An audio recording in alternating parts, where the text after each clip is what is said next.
Okay, so we've got our terrain, we've got it sized down, we've got our scene saved, and we're ready to start shaping things out. Now, there are a lot of different ways to shape your terrain, and I'm not going to be going over every single one of them right this moment. What we're going to do is utilize the Terrain Toolkit to create an initial shape for our terrain that we can then edit with the standard tools that are kind of built into terrain objects in general. Now, to use the Terrain Toolkit, there's some things you kind of have to know first. If we come over to the project folder, you can see our Terrain Toolkit folder inside, which came in because we loaded in that package. I'm going to expand that. And there's a few things in here. All of them you should be aware of. You have the documentation, which is also available online if you'd like to read more about it, or by all means, check out the videos in this series that we're going to be doing over the Terrain Toolkit, which should explain pretty much anything you really want to know. And then down under this, you see some other folders. The real important one I want to point out is our Terrain Toolkit C# script. And if you take a close look, there's a little tiny C# icon there. If you click on this, you can see the script that makes this up. So basically, that is the Terrain Toolkit. It does not come standard on your terrains just because you load it in the package. It has to be added onto your terrains, and there's a few different ways we can do this, and I want to show you each one of them. One way is to grab the Terrain Toolkit script that we've just exposed here inside the Terrain Toolkit folder, and you can drag it right onto the Snow World Terrain object, which is located in your hierarchy panel. If I just let go and then we click the Snow World Terrain, we can now take a look and Terrain Toolkit has been added. Now if you're like, well wait, how do I know that wasn't there before? Oh, don't worry, I'll show you. We can remove this if you don't want the Terrain Toolkit anymore. We can hold down the right mouse button on Terrain Toolkit and choose Remove Component. Just left click that and it goes away.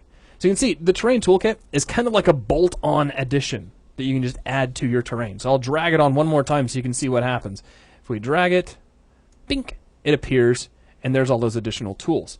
Now that's an important concept to keep in mind when using Unity. There are all kinds of tools available like this, some of them that come with Unity, others that you can download, components that can be added onto your game objects to change their behavior. Right. You're not limited to what's already available, either by Unity or other people.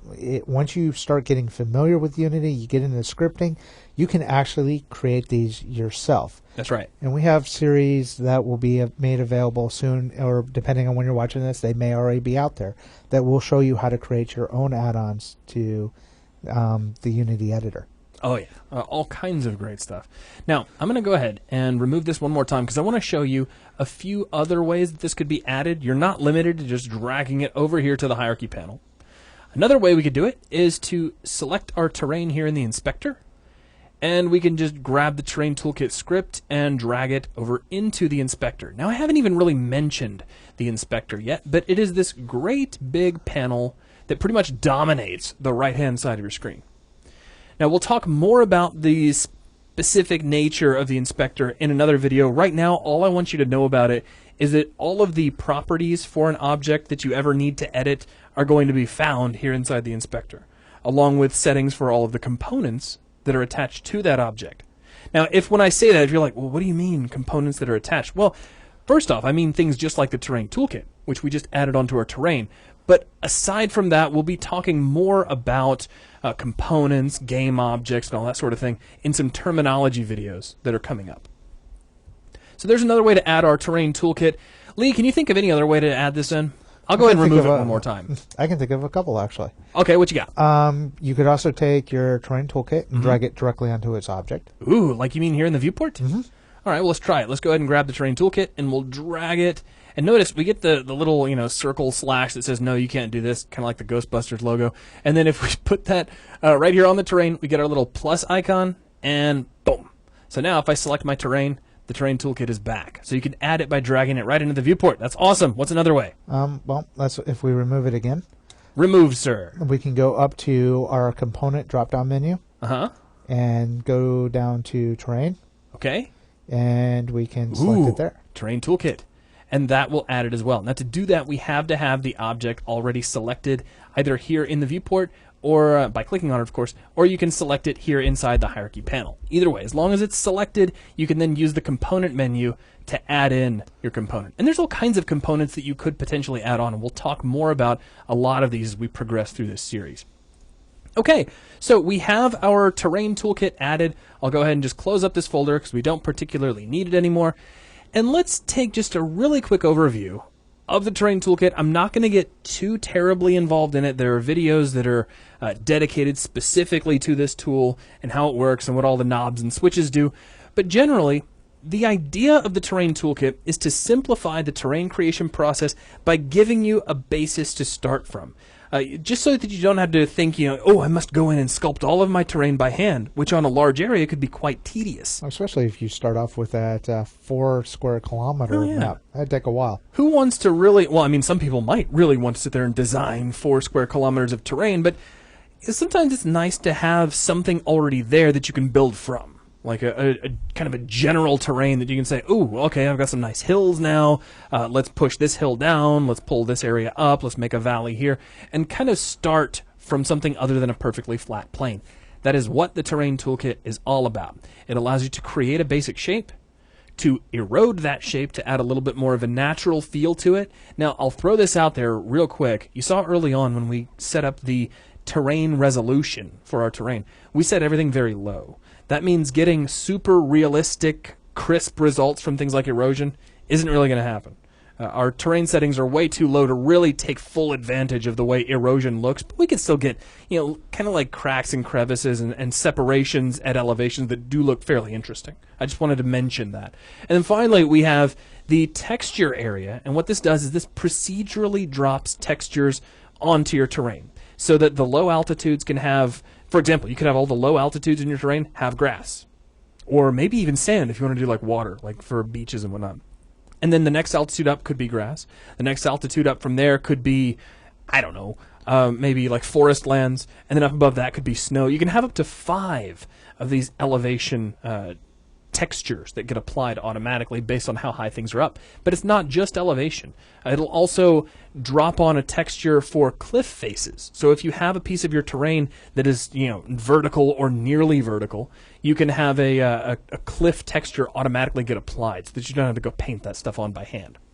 And again, all it's here to do is to give you a basis from which to begin, so that later on you can edit, and decide, oh, well, I don't really want snow here, even though it was added automatically. Let's paint over the snow and change it to something else.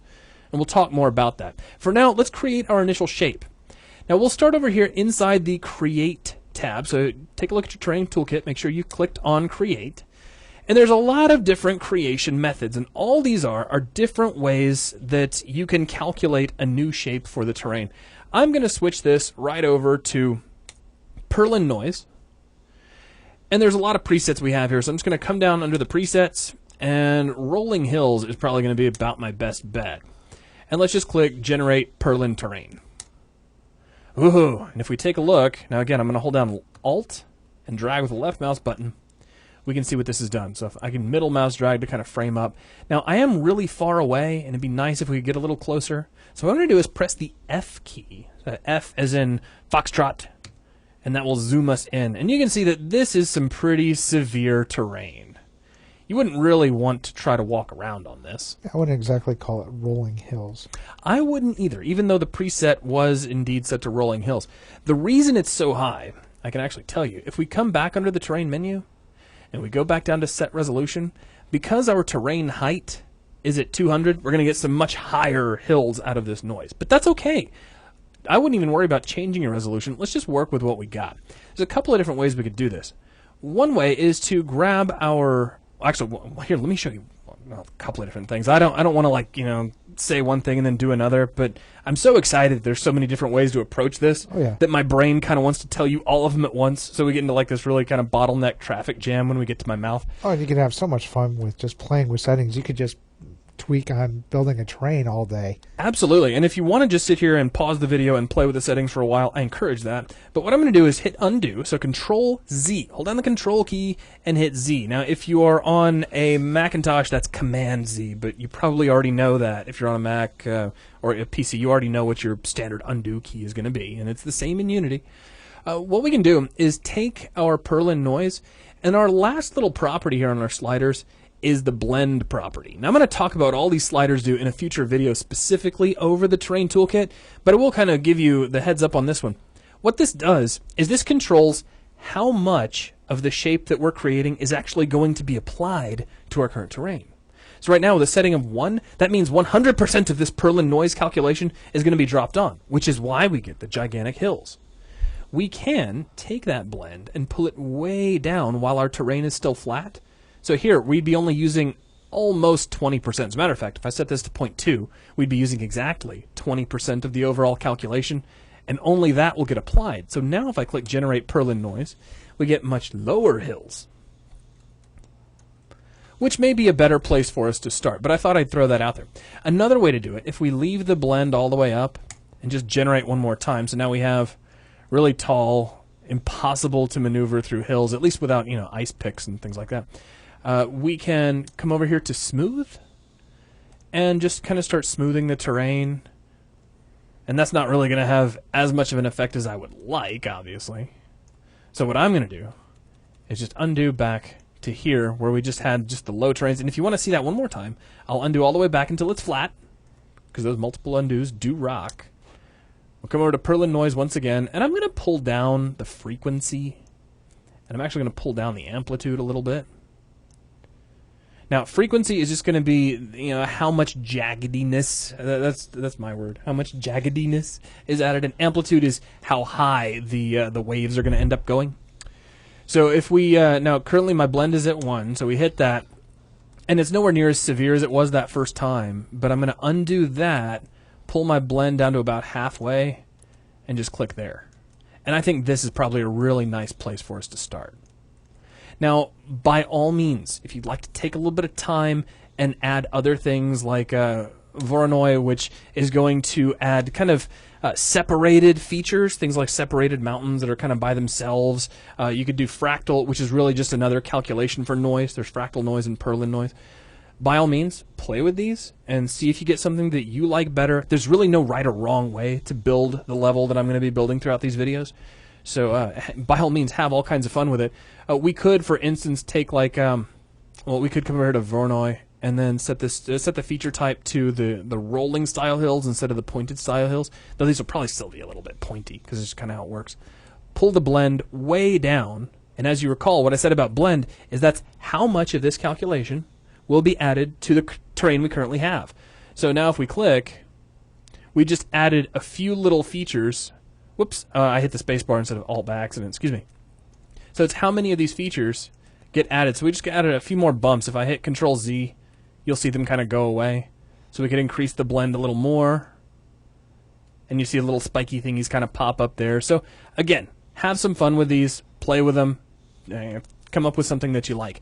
Once you are finished creating the basic shape of your terrain using these settings, then you'll be ready to go on to what we're going to be doing in the next video, which is where we're going to take the actual toolkit that comes with Terrain. Not the Terrain toolkit. I shouldn't even say toolkit because that's confusing. The actual tools that are included with a terrain by default.